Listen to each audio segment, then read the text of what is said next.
Поклона чести, уважения, он начинает бой.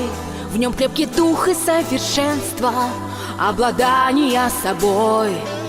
Как небо ясен его ум, и рвется воля через край. Он полон силой джиу-джитсу, он осетинский самурай. Он полон силой джиу-джитсу, он осетинский самурай.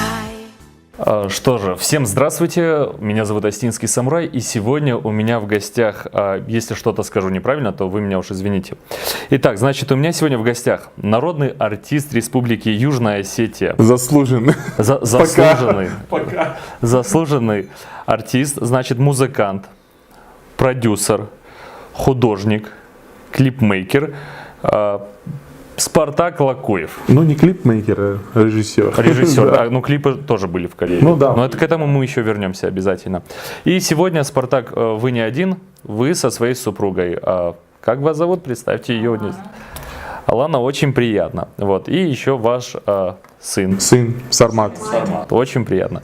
Но у вас два сына, да? Правильно? Нет, у меня еще дочка. И дочка еще, все. Начнем из прошлого. Музыкант. Априори изначально вы музыкант.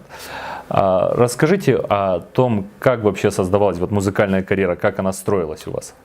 Когда уже я был подростком и учился в художественном училище нашем, я любил, когда занимался творчеством, там рисовал, писал картины, я любил всегда слушать хорошую, такую веселую, зарубежную именно музыку. И вот можно сказать, у меня любовь с этого началась. И первый, как сказать, мой кумир, ну он до сих пор ими остается, был диджей Бобо. И вот я под его песни там слова все наизусть знал, все. Ну тогда серьезно о музыкальной карьере не задумывался вообще. Потом прошли годы, я поступил в университет. И у меня еще друг был, мы вместе учились. Гурам Карсанов, и он тоже такой вот был зажигалка, и мы вместе потом решили что-то такое там попробовать сделать. И тогда в сельхозе был фестиваль осетинской песни «Свирели от Самаза». И я пришел на репетицию, и тогда я пел песню Мурата Плиева, тоже известного нашего музыканта, композитора, осетинскую песню. И вот им понравилось, и они меня тут же включили в концертную программу. Наверное, когда мы искали информацию, одна из моих любимых песен стала, это песня «There is a party».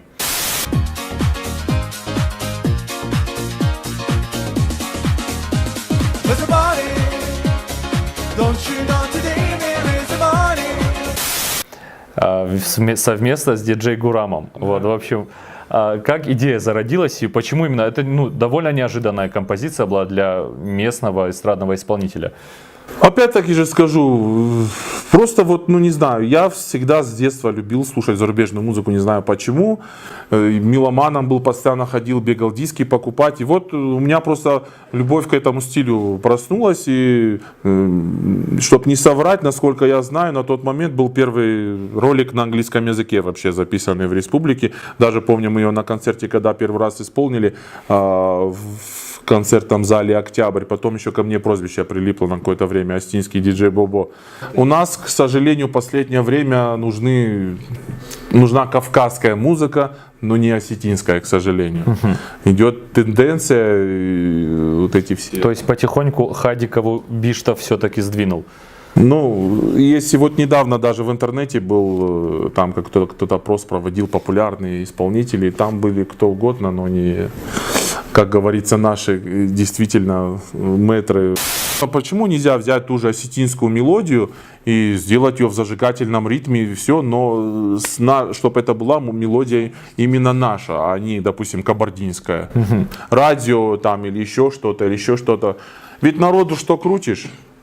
То да, будет если слушать. взять самую частушку любую взять и в день ее 20 раз крутить по всем радиостанциям, она станет популярной. Она станет популярной. Допустим, приходит человек, вот я прихожу на радио, Ланя, да, скажу, я хочу песню, а я мне не проплатил, грубо говоря, в ротации. Ну, я не обвиняю радиостанцию. Ну, допустим, если человек пришел, который может себе позволить, он оплачивает ротацию, какая бы эта песня ни была. И она популярна, да. А другой парень, у него, допустим, песня хорошая, ну, ее включили в день один раз. И что? я знаю, я копался в Винете, я знаю, что вы работаете вместе. То есть это не просто такая любовь, а рабочая любовь даже, я бы сказал. Поэтому у меня вопрос к Алане. Как работать со Спартаком? Спартак Рамазанович для меня, я к нему даже обращаюсь так: Спартак Рамазанович, можно я вот так вот сделаю? Ну а так, со Спартаком супругом очень легко работать, со Спартаком Рамазановичем очень легко. Вы как позиционируете свои фильмы? Место действия – Дегорский район. На некоторое время безлюдные просторы превратились в съемочную площадку. Здесь работают над мистическим сериалом «Зона X». Впервые за долгое время в Северной Осетии перспективный кинопроект. Это любительское пока что или уже профессиональное? Могу сказать, так как я самокритичный, могу сказать, что пока все-таки любительское, но идем к профессиональному.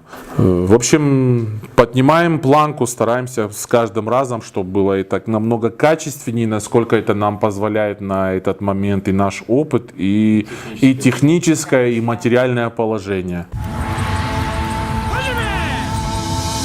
Но это, правда, самый важный вопрос был, который я хотел задать. Про красную рубашку.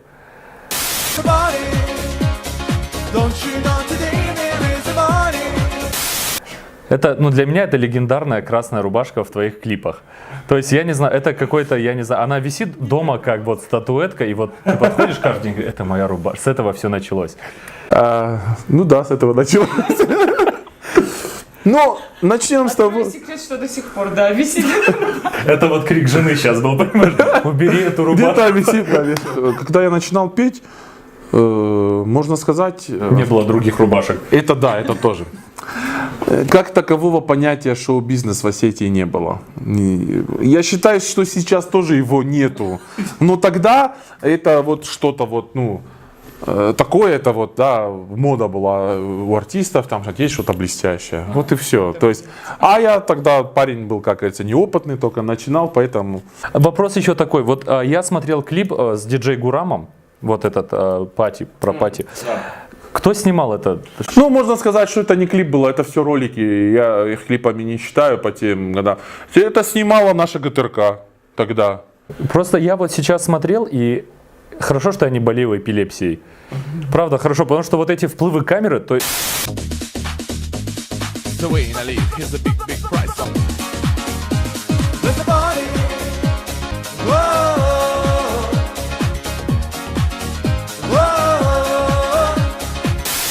почему они так монтируют до сих пор при том? Я думаю так, что хороший клип снять, это дорого. А на местном уровне, наверное, просто может и устраивать так и с другой людей, стороны, не согласен. и артистов. Не согласен, ведь у нас смотря есть, что, у нас есть клипмейкеры хорошие, у нас есть Сос Нартикоев, Сос Кабисов, то есть ребята там, Георг Кукоев, да, скажем, ребята делают очень качественно. Но почему-то заказывают вот артисты эстрады, скажем, у ГТРК в основном. Не знаю, ничего не могу сказать. Вот у меня есть девушка, я ее люблю, да? А у меня есть знакомый, и у него есть парень, и он его любит. Как, по-твоему, какой мой знакомый, по-твоему? Хороший человек? Ты бы дружил с ним? Я чисто свое субъективное мнение. Естественно. Я не знаю, мне кажется, конечно, это личное дело каждого, но мне кажется, что люди нетрадиционной сексуальной ориентации, мне кажется, там что-то с психикой не в порядке. Вот смотри. Не знаю. Природа изначально людей создала как?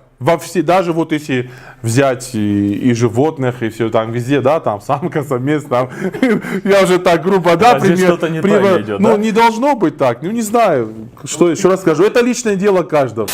У меня так получилось, что среди моих друзей есть немало таких друзей Вот это поворот. с нетрадиционной ориентацией. Я спокойно к ним отношусь, конечно, это все неправильно, но... А как относится Спартак к ним? Спартак. Она это все скрывает от меня. Снимать сериалы круто. Петь хорошо. Кормить семью чем? Все тоже творчество. То есть оно приносит деньги? Приносит, но не столько, конечно. Мы свадьбы снимаем. Вот. Любовь к операторству со свадеб началась. Причем уже у него стаж большой. А так, на досуге время бывает, и портреты пишу на заказ. Пригодилось. Сколько стоит картина? Ну, смотря какая. Ну вот мой портрет, например. Ну, 15-20. Что смотреть, куда людям двигаться и какое-то наставление. Вот. Хочу обратиться к нашим зрителям, к нашему народу.